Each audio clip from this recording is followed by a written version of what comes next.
ঘটনায় আমি সব ছদ্মনাম ব্যবহার করেছি।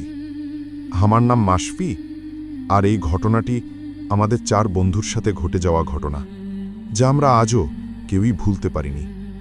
আমরা সাধারণত হাসি খুশি আর ফুর্তিবাজ ছেলে, কিন্তু সেদিন রাতে যা দেখেছিলাম তাতে আমাদের জীবনের সব কিছু কেমন যেন ওলটপালট হয়ে গেছে। আমি আপনার জন্য আমাদের সেই রাতের ভয়াবহ অভিজ্ঞতাটি সরাসরি শেয়ার করছি। সেন্ট মার্টিন দ্বীপে আমাদের 4 বন্ধুর সেই রাতটা এখনো ভাবলে গায়ের লোম খাড়া হয়ে যায়। আমি, অপু, রিশাদ আর সাজিদ। আমরা প্রতি বছর একবার ঘুরতে যাই। গত বছর ঠিক করেছিলাম সেন্ট মার্টিন যাব। জায়গাটা স্বর্গীয় সুন্দর, দিনের আলোয় কোনো কিছুর অভাব নেই, কিন্তু রাতটা যে আমাদের জন্য এমন বিভীষিকা নিয়ে অপেক্ষা করছিল তা স্বপ্নেও ভাবিনি। আমরা রিসোর্ট থেকে সামান্য দূরে হাঁটা পথে সমুদ্রের একেবারে শেষ প্রান্তে একটা নিরিবিলি জায়গায় বসেছিলাম। সেদিন ছিল পূর্ণিমা। রিশাদ দারুণ গিটার বাজায়, তাই ও সেটা সাথে করে এনেছিল। চাঁদের আলোয় সমুদ্রের ঢেউ দেখছিলাম, আর রিশাদের গিটারে সাথে গান গাইছিলাম সবাই বিচে বসে। রিসোর্ট থেকে বেশি দূরে তো না, এই ভরসায় আমরা একদম মন খুলে গান গাইছিলাম।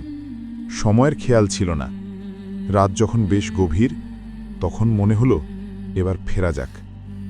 আমরা 4 জন উঠলাম, কিন্তু হাঁটা শুরু করতেই কেমন যেন খটকা লাগলো।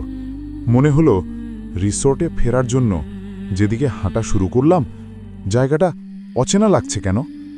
আমরা নিশ্চিত ছিলাম যে আমরা রিসোর্টের কাছাকাছিই আছি, কিন্তু সবকিছু কেমন যেন পাল্টে গেছে। সমুদ্র, বালি সবই ঠিক আছে, কিন্তু পরিবেশটা যেন ভীষণ ভারী। তখনই শুরু হলো আসল বিভীষিকা। হঠাৎ ঝড়ের গতিতে কিছু একটা আমাদের ডান দিক থেকে বাঁ দিকে ছুটে গেল।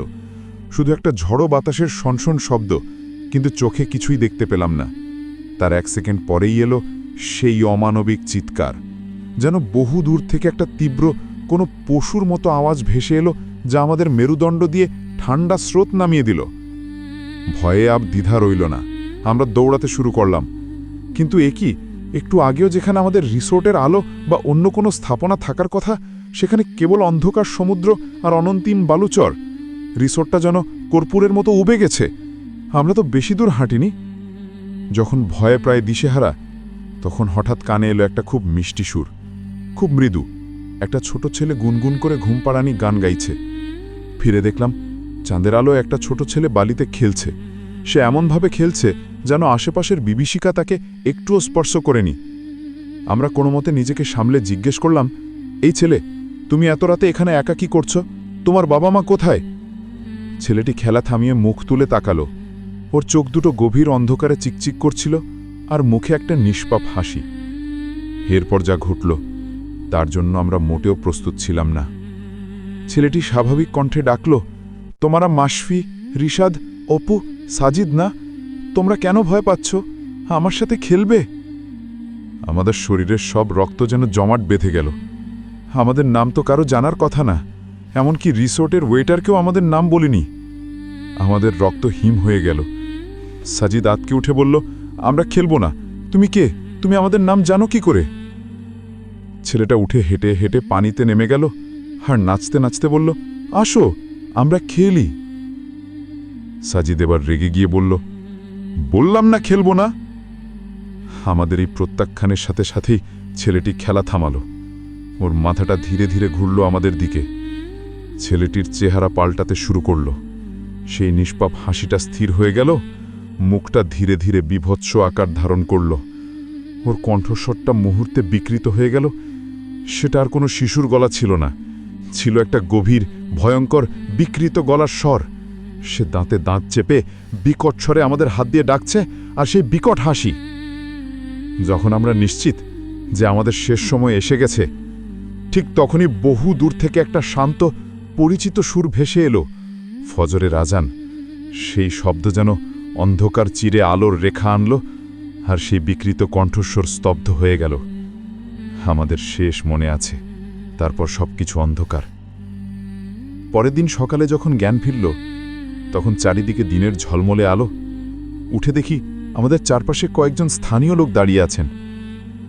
হোটেলের ওয়েটারটা এসে জিজ্ঞেস করলেন, আপনারা এখানে শুয়ে আছেন কেন? রাতে কি কিছু উল্টাপাল্টা খেয়েছেন নাকি? পুরো রাত এখানেই শুয়েছিলেন? আমরা উঠে বসলাম, হতভম্ব হয়ে দেখলাম আমাদের রিসোর্টের দেয়ালটা আমাদের থেকে একটু দূরেই, অথচ গত রাতে এই জায়গাটা ছিল এক অনন্তেং বালুচর, যেখানে কোনো দেয়াল বা কোনো স্থাপনার চিহ্ন ছিল না। আমরা স্তম্ভিত হয়ে গেলাম।